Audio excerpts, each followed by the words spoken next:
सर्वांना नमस्ते. इयत्ता 7वी भूगोल विषयाची अतिशय महत्त्वाची प्रश्नोत्तरे आज आपण पाहणार आहोत. हा इयत्ता 7वीवरील भूगोल विषयांचा प्रश्नोत्तरांचा दुसरा भाग आहे. यापूर्वी पहिला भाग आलेला आहे. ज्यांनी तो पाहिला नसेल त्यांनी तो अवश्य पाहून घ्यावा.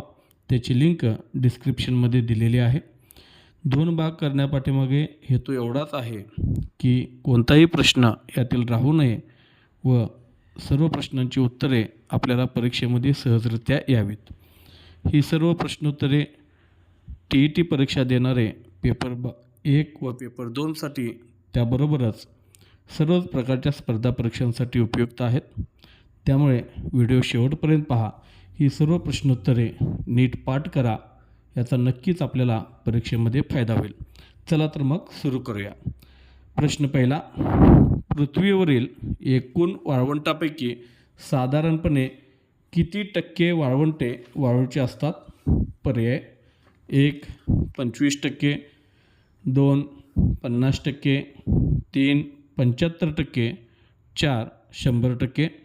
याचं योग्य उत्तर आहे पर्याय क्रमांक 1 25%. बघा, पृथ्वीवरती एकूण जी वाळवंट आहेत त्यातील साधारणपणे 25% वाळवंटे ही वाळूची असतात. हे ते व्यवस्थित लक्षात ठेवा.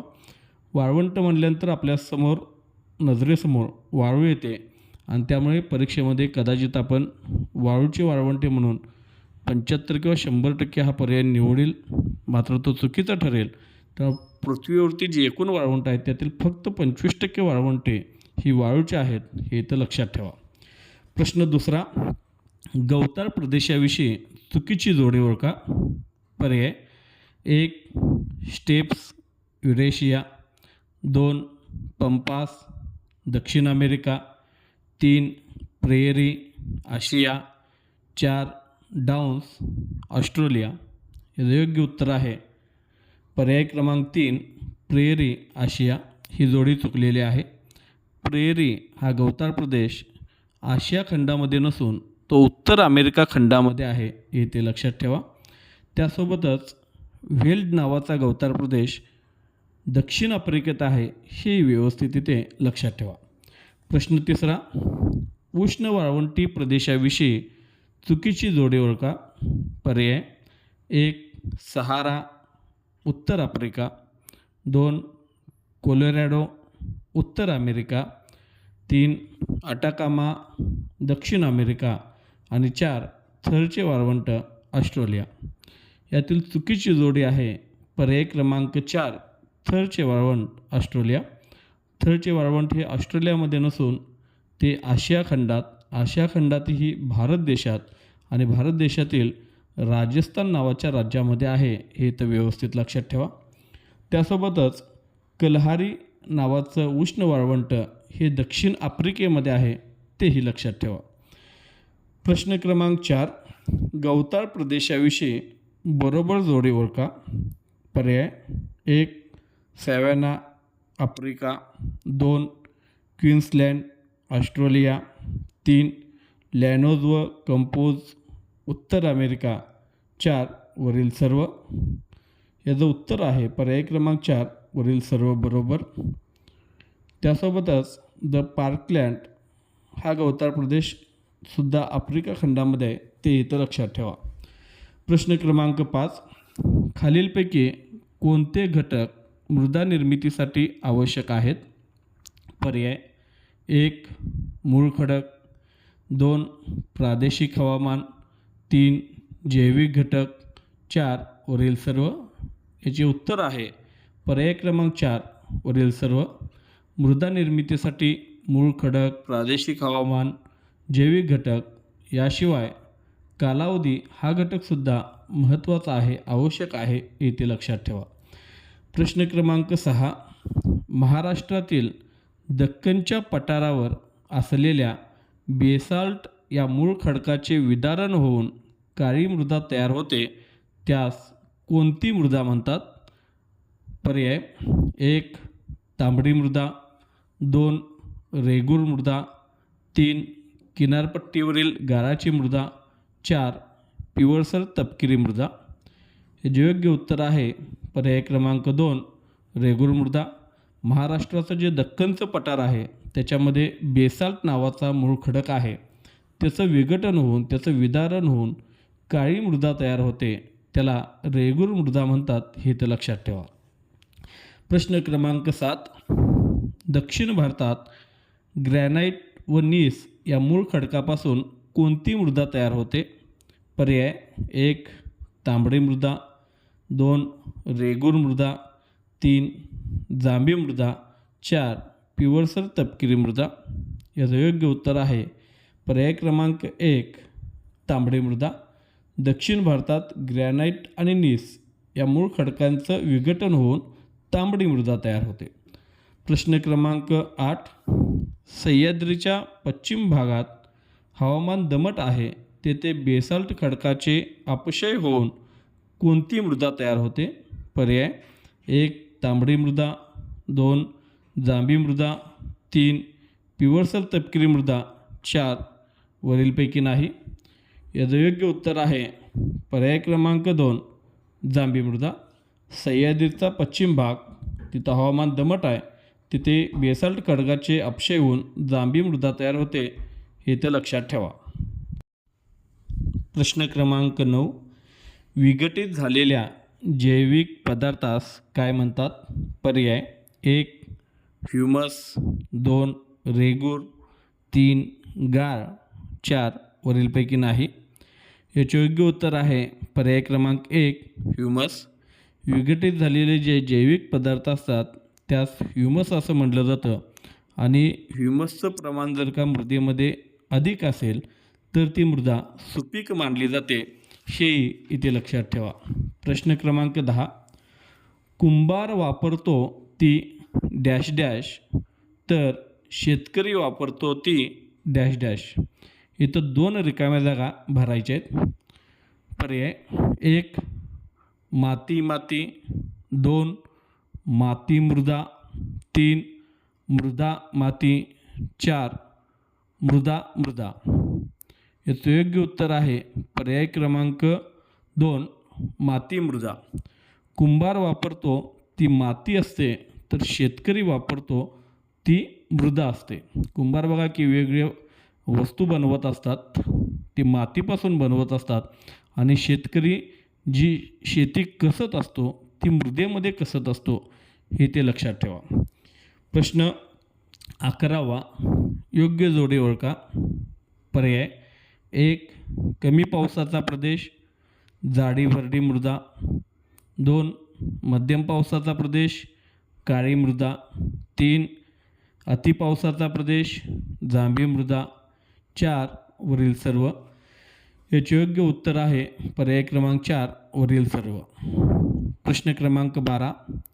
रासायनिक खते, जंतुनाशके, तणनाशके इत्यादींच्या अतिवापरामुळे मृदेची काय घडून येते?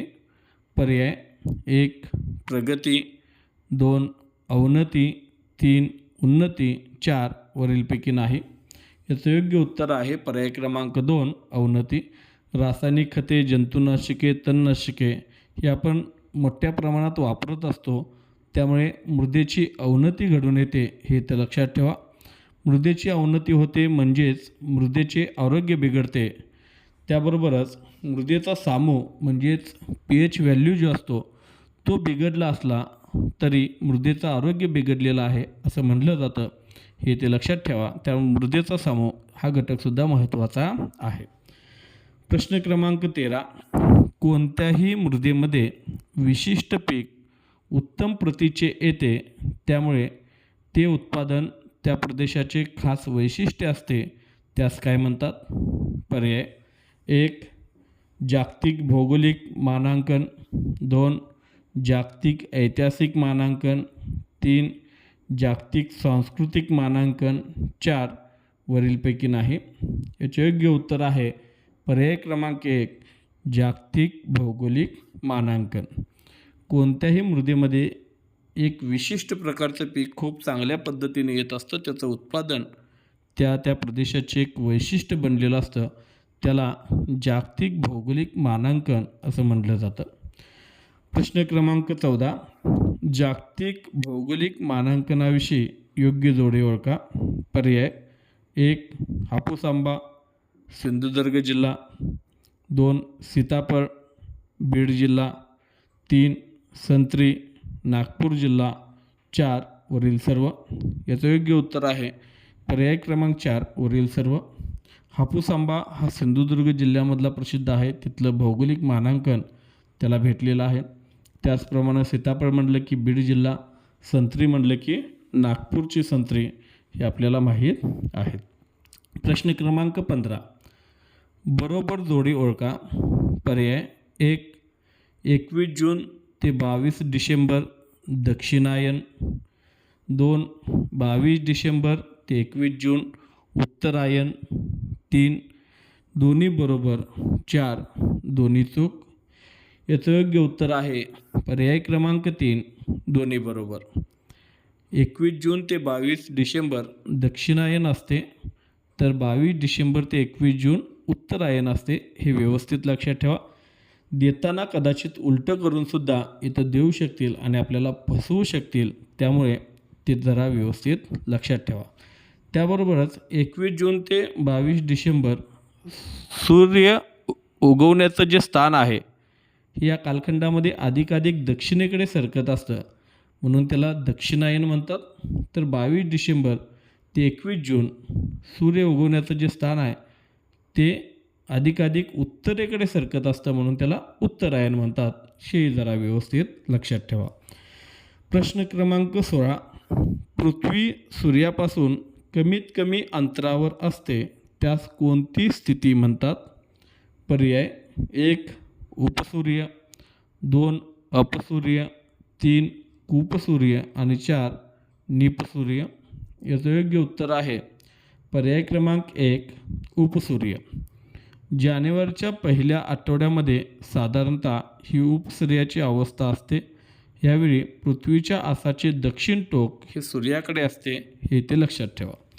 प्रश्न क्रमांक 17 पृथ्वी सूर्यापासून जास्तीत जास्त अंतरावर असते, त्यास कोणती स्थिती म्हणतात? पर्याय 1 उपसूर्य, 2 अपसूर्य, 3 कूपसूर्य आणि 4 निपसूर्य. याचं उत्तर आहे पर्याय क्रमांक 2 अपसूर्य. अपसूर्य ही अवस्था जुलै महिन्याच्या पहिल्या आठवड्यात असते. यावेळेस पृथ्वीच्या आसाचे उत्तरेकडील टोक हे सूर्याकडे असते, हे लक्षात ठेवा. या दोन अवस्था आहेत उपसूर्य आणि अपसूर्य, त्या व्यवस्थित लक्षात ठेवा. पर्याय क्रमांक 3 आणि 4 हे असेच दिलेले आहेत, अशी कोणतीही अवस्था नसते. प्रश्न क्रमांक 18 परिभ्रमण कक्षेत वर्षातून 2 दिवस विषुववृत्तावर सूर्याची किरणे लंबरूप पडतात, ते दिवस कोणते? पर्याय 21 जानेवारी व 23 एप्रिल, 2 21 फेब्रुवारी व 23 मे, 3 21 मार्च व 23 सप्टेंबर, 4 21 एप्रिल व 23 नोव्हेंबर. याचं योग्य उत्तर आहे पर्याय क्रमांक 3 21 मार्च व 23 सप्टेंबर. परिभ्रमण कक्षेमध्ये 21 मार्च व 23 सप्टेंबर ह्या 2 दिवशी विषुववृत्तावर सूर्याची किरणे ही लंबरूप पडत असतात, हे इथे लक्षात ठेवा. 21 मार्च व 23 सप्टेंबर. प्रश्न क्रमांक 19 उत्तर गोलार्धासंदर्भात खालीलपैकी योग्य जोडी ओळखा. पर्याय 1 21 मार्च वसंत संपात, 2 23 सप्टेंबर शरद संपात, 3 दोन्ही बरोबर, 4 दोन्ही चूक. याचं योग्य उत्तर आहे पर्याय क्रमांक 3 दोन्ही बरोबर. 21 मार्च वसंत संपात आणि 23 सप्टेंबर शरद संपात, हे व्यवस्थित लक्षात ठेवा. संपात स्थिती म्हणजे विषुववृत्तावर सूर्यकिरणे लंबरूप असण्याची स्थिती आणि त्यालाच विषुवदिन असं सुद्धा म्हणतात, हे इथं लक्षात ठेवा. प्रश्न क्रमांक 20 उत्तर गोलार्धात कोणता सर्वात मोठा दिवस असतो? पर्याय 1 21 जून, 2 22 डिसेंबर, 3 21 मार्च आणि 4 23 सप्टेंबर. याचे योग्य उत्तर आहे पर्याय क्रमांक 1 21 जून. उत्तर गोलार्धामध्ये सर्वात मोठा दिवस हा 21 जून हा असतो, इथे लक्षात ठेवा.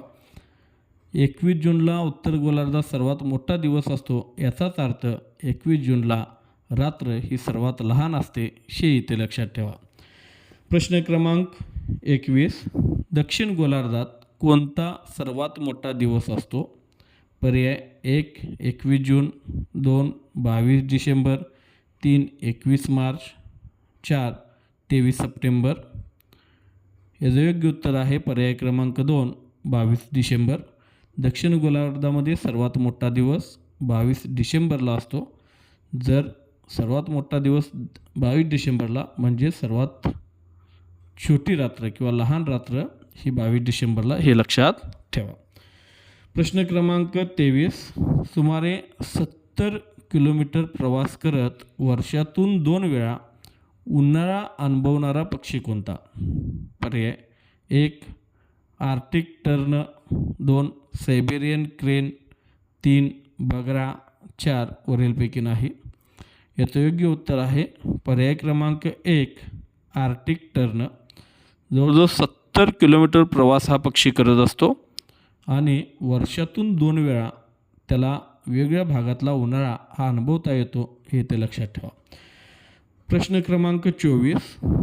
सूर्याचे भासमान भ्रमण होते म्हणजेच डॅश डॅश. इथे रिकामी जागा भरायचे. पर्याय 1 सूर्य वर्षभरात पृथ्वीभोवती फिरतो, 2 सूर्य वर्षभरात उत्तरेकडे व दक्षिणेकडे सरकत असल्याचा भास होतो, 3 पृथ्वी सतत जागा बदलते, 4 वरीलपैकी नाही. याचं योग्य उत्तर आहे पर्याय क्रमांक 2 सूर्य वर्षभरात उत्तरेकडे व दक्षिणेकडे सरकत असल्याचा भास होतो, त्याला सूर्याचं भासमान भ्रमण असं म्हटलं जातं. प्रश्न क्रमांक 25. पृथ्वीचा आस कललेला नसता तर डॅश डॅश. इथे ही रिकामी जागा भरायचे. पर्याय 1 पृथ्वी स्वतःभोवती फिरलीच नसती, 2 पृथ्वी सूर्याभोवती जास्त वेगाने फिरली असती, 3 पृथ्वीवर वेगवेगळ्या अक्षवृत्तांच्या भागात वर्षभर हवामान तेच राहिले असते, 4 वरीलपैकी नाही. याचं योग्य उत्तर आहे पर्याय क्रमांक 3 पृथ्वीवर वेगवेगळ्या अक्षवृत्तांच्या भागात वर्षभर हवामान तेच राहिले असते जर पृथ्वीचा आस कललेला नसता तर. अजूनही कुणी माझ्या चॅनेलला सबस्क्राईब केलं नसेल तर त्यांनी सबस्क्राईब करावं, जेणेकरून TET व सर्व स्पर्धा परीक्षा संदर्भातली महत्त्वपूर्ण व्हिडिओ आपल्यापर्यंत सहजरित्या पोहोचतील. तसेच ही प्रश्नोत्तरे आपल्याला आवडत असतील तर लाईक करा आणि ज्यांच्यापर्यंत हा व्हिडिओ पाठवणं गरजेचं आहे त्यांना हा व्हिडिओ शेअर करा. तसेच व्हिडिओ कसा वाटतोय तो कमेंट करून नक्की कळवा.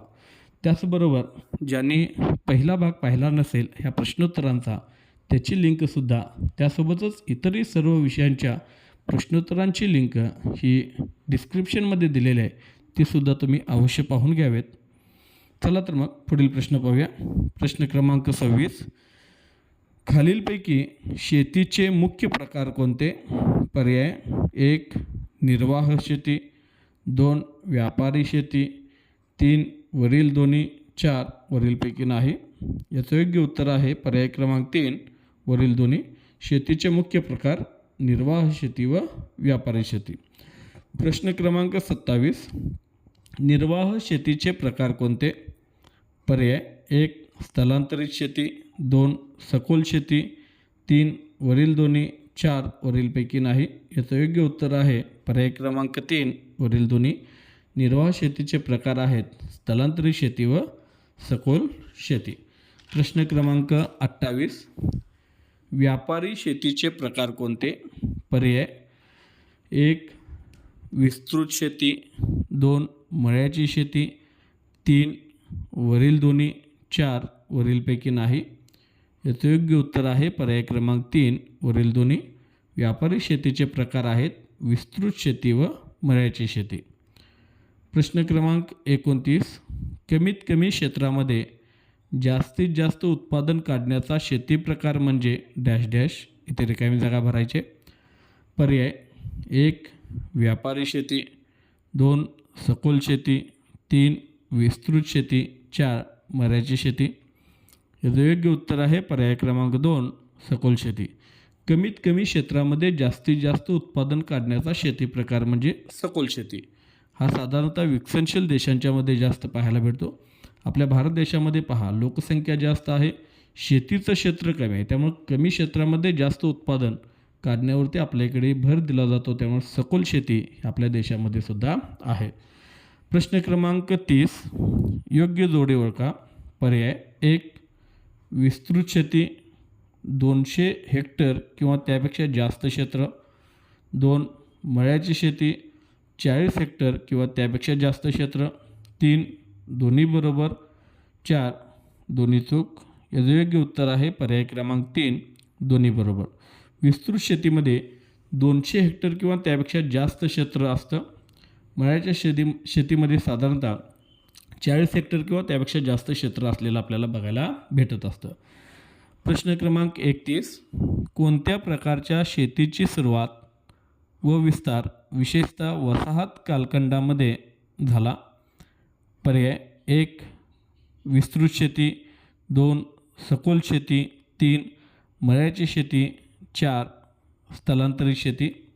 याचं योग्य उत्तर आहे पर्याय क्रमांक 3 मळ्याची शेती. ब्रिटिशांनी जेव्हा वेगळ्या देशांच्यामध्ये राजवट निर्माण केली तेव्हा पहिल्यांदा त्यांनी वसाहत निर्माण केली होती व त्या वसाहतीच्या कालखंडामध्ये प्रामुख्याने मळ्याच्या शेतीची सुरुवात झाली आणि तिचा विस्तार होत गेला, हे इथं लक्षात ठेवणं आवश्यक आहे. प्रश्न क्रमांक 32 नागरीकरण व त्यामुळे तयार असलेल्या बाजारपेठेमुळे कोणत्या प्रकारची शेती निर्माण झाली? पर्याय 1 सखोल शेती, 2 मळ्याची शेती, 3 विस्तृत शेती, 4 मंडई बागायत शेती.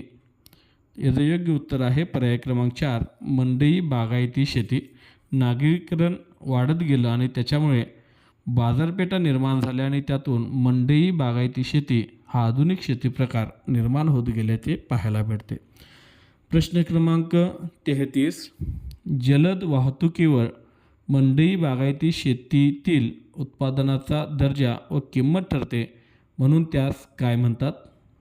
पर्याय 1 बस शेती, 2 ट्रक शेती, 3 प्रवास शेती, 4 रेल्वे शेती. याचं योग्य उत्तर आहे पर्याय क्रमांक 2 ट्रक शेती. जलद वाहतुकीवर मंडई बागायती शेतीतील उत्पादनाचा दर्जा आणि किंमत ठरत असते, त्यामुळे त्याला ट्रक शेती असं म्हटलं जातं. कारण ही शेतीमालाची वाहतूक ट्रकमधून मोठ्या प्रमाणात होत असते, त्याच्यातून मंडई बागायती शेतीलाच ट्रक शेती असंही नाव पडलेलं आहे, हे इथे लक्षात ठेवा. प्रश्न क्रमांक 34 मंडई बागायती शेतीचा एक उपप्रकार म्हणजे डॅश डॅश.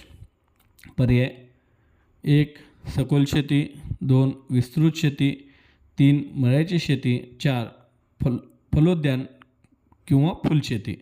याचं योग्य उत्तर आहे पर्याय क्रमांक 4 फलोद्यान फुलशेती. मंडई बागायती शेतीचाच हा एक उपप्रकार आहे, इथे लक्षात ठेवा. प्रश्न क्रमांक 35 भूमध्य सागरी हवामानाचा प्रदेश तसेच फ्रान्स व इटली हे देश कोणत्या प्रकारच्या शेतीसाठी प्रसिद्ध आहेत? पर्याय 1 सखोल शेती, 2 फलोद्यान फुलशेती, 3 मळ्याची शेती, 4 विस्तृत शेती. याचं योग्य उत्तर आहे पर्याय क्रमांक 2 फलोद्यान फुलशेती. भूमध्य सागरी हवामानाचा प्रदेश तसेच फ्रान्स इटली हे देश तिथे प्रामुख्याने फलोद्यान आणि फुलशेती मोठ्या प्रमाणात केली जाते आणि त्यासाठी ते देश प्रसिद्ध आहेत, हे इथे लक्षात ठेवा. प्रश्न क्रमांक 36 खालीलपैकी कोणता देश विविध शेती उत्पादनाचा प्रमुख निर्यातदार देश आहे? पर्याय 1 जर्मनी, 2 जपान, 3 इस्रायल, 4 इराण. याचं योग्य उत्तर आहे पर्याय क्रमांक 3 इस्रायल. इस्रायल हा देश विविध शेती उत्पादनाचा प्रमुख निर्यातदार देश आहे. खरं म्हणजे इस्रायलच्या भूमीमध्ये शेतीसाठी प्रतिकूल अवस्था असतानासुद्धा तंत्रज्ञानाचा वापर अतिशय छान पद्धतीने करून वेगवेगळी शेती उत्पादने घेऊन निर्यात करण्यामध्ये इस्रायल नावाचा देश जगभरामध्ये आघाडीवरती असलेला आपल्याला पाहायला भेटतो. प्रश्न क्रमांक 37, शेतीसाठी खालीलपैकी योग्य पर्याय द्या. 1. फक्त नांगरणे. 2. प्राणी, अवजारे, यंत्र व मनुष्यबळाचा वापर.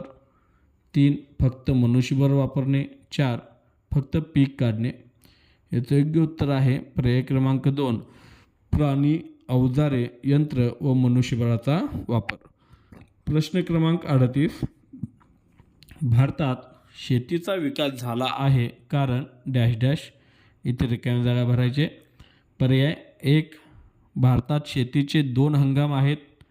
2. बहुसंख्य लोक शेतीवर अवलंबून आहेत. 3. भारतात पारंपरिक शेती केली जाते. 4. भारतात हवामान, मृदा, पाणी इत्यादी अनुकूल घटकांची उपलब्धता आहे. याचे योग्य उत्तर आहे पर्याय क्रमांक 4. भारतात हवामान, मृदा, प्राणी इत्यादी अनुकूल घटकांची उपलब्धता आहे.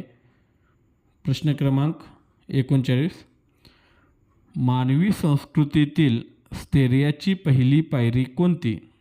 पर्याय 1. शिकार. 2. कंदमुळे गोळा करणे. 3. ग्रामीण वस्ती.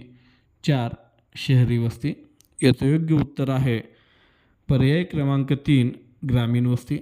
मानवी संस्कृतीतील स्थैर्याची पहिली पायरी म्हणून ग्रामीण वस्तीकडे पाहिलं जातं.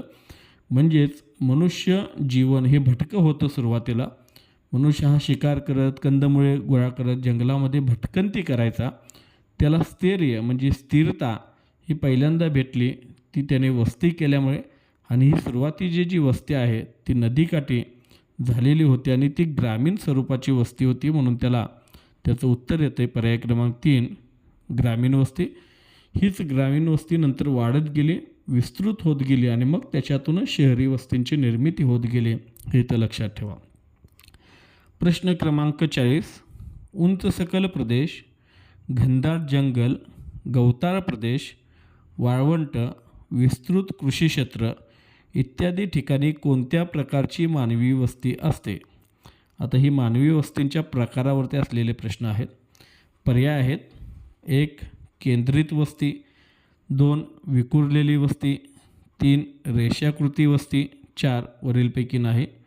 याचं योग्य उत्तर आहे पर्याय क्रमांक 2. विखुरलेली वस्ती. बघा, उंच सखल प्रदेश, घनदाट जंगल, गवताळ प्रदेश, वाळवंट, विस्तृत कृषी क्षेत्र ह्यामध्ये घरं ही विखुरलेली आपल्याला बघायला भेटतात. त्यामुळे तिथे विखुरलेली वस्ती असलेली पाहायला भेटते. प्रश्न क्रमांक 41, ओढे, नद्या, नाले, तळी, सरोवर अशा पाणवठ्याजवळ कोणत्या प्रकारची मानवी वस्ती असते? पर्याय 1. केंद्रित वस्ती. 2. विखुरलेली वस्ती. 3. रेषाकृती वस्ती. 4. वरीलपैकी नाही. याचं योग्य उत्तर आहे पर्याय क्रमांक 1. केंद्रित वस्ती. ओढ्या, नदे, नाले, तळी, सरोवर या पाणवठ्याचे जे ठिकाण आहेत त्याच्या ठिकाणी ही वस्ती केंद्रित झालेली आपल्याला बघायला भेटते. प्रश्न क्रमांक 42, रस्ता, लोहमार्ग, नदी, कालवा, समुद्रकिनारा, पर्वतीय प्रदेशाचा पायथा इत्यादी प्रदेशालगत कोणत्या प्रकारची मानवी वस्ती आढळते? पर्याय 1. केंद्रित वस्ती. 2. विखुरलेली शेती वस्ती. 3. रेषाकृती वस्ती. 4. वरीलपैकी नाही. याचं योग्य उत्तर आहे पर्याय क्रमांक 3. रेषाकृती वस्ती. बघा, रस्ता, लोहमार्ग, नदी, कालवा, समुद्रकिनारा, पर्वतीय प्रदेशाचा पायथा हे एका रेषेमध्ये आपल्याला बघायला भेटतात. रस्ता असा एका रेषेमध्ये असतो, लोहमार्ग एका रेषेत असतो आणि त्याच्या दोन्ही बाजूला प्रामुख्याने ही वस्ती झालेली असते. त्याला रेषाकृती वस्ती असं म्हटलं जातं. ह्या 3 वस्ती प्रकारावरती प्रामुख्याने प्रश्न येऊ शकतात. केंद्रित वस्ती ही एका ठिकाणी केंद्रित झालेली घरे तुम्हाला तिथं पाहायला भेटतात. त्यानंतर विखुरलेली वस्ती, घरे विखुरलेली बघायला भेटतात. आणि रेषाकृती वस्ती याच्यामध्ये सरळ रेषेमध्ये घरं असलेली आपल्याला बघायला भेटत असतात. प्रश्न क्रमांक 43, समोच्चता दर्शक नकाशे कोणास नियोजन करताना उपयोगी पडतात? पर्याय 1. पर्यटक. 2. गिर्यारोहक. 3. सैनिक आणि 4. वरील सर्व. याचं योग्य उत्तर आहे पर्याय क्रमांक 4 वरील सर्व. समोच्चता दर्शक नकाशे जे असतात ते पर्यटक, गिर्यारोहक, सैनिक यांना प्रामुख्याने उपयोगी पडत असतात. प्रश्न क्रमांक 44. नकाशावर समोच्च रेषा डॅश डॅशचे प्रतिनिधित्व करतात. पर्याय 1 समान उंचीचे ठिकाण, 2 समान लांबीचे ठिकाण, 3 समान अंतराचे ठिकाण, 4 समान खोलीचे ठिकाण. याचे योग्य उत्तर आहे पर्याय क्रमांक 1 समान उंचीचे ठिकाण. बघा समोच्चता, सम उच्चता रेषा. सम म्हणजे समान, सारखं. उच्च हे उंचीशी संबंधित आहे, त्यामुळे समान उंचीची ठिकाणं म्हणजे समोच्च रेषा. समान उंचीची ठिकाणं जोडणाऱ्या रेषेलाच समोच्च रेषा असं म्हणतात, हे इथं लक्षात ठेवा. प्रश्न क्रमांक 45. वाळवंटावरून वाहणारे वेगवान वारे तेथील वाळू उचलून त्याच्या टेकड्या तयार करतात, त्यांना काय म्हणतात? पर्याय 1 ड्यून्स, 2 ट्युलिप्स, 3 केन्स, 4 टुंड्रा. याचं योग्य उत्तर आहे पर्याय क्रमांक 1 ड्यून्स. वाळवंटामध्ये बघा की वारे वेगाने वाहत असतात आणि वाहत असताना ते काय करतात, एका ठिकाणची वाळू ही उचलतात, वेगाने घेऊन जातात आणि त्यांना वाळांना जिथं अडथळा निर्माण होतो तिथं ती वाळे काय करतात, त्यांच्याबरोबर वाहून नेलेली वाळू सगळी तिथे सोडत असतात, टाकत असतात आणि त्याच्यातून त्या भागामध्ये टेकड्या तयार होतात. त्या टेकड्यांना ड्यून्स असं म्हटलं जातं. प्रश्न क्रमांक 46. योग्य जोडी ओळखा.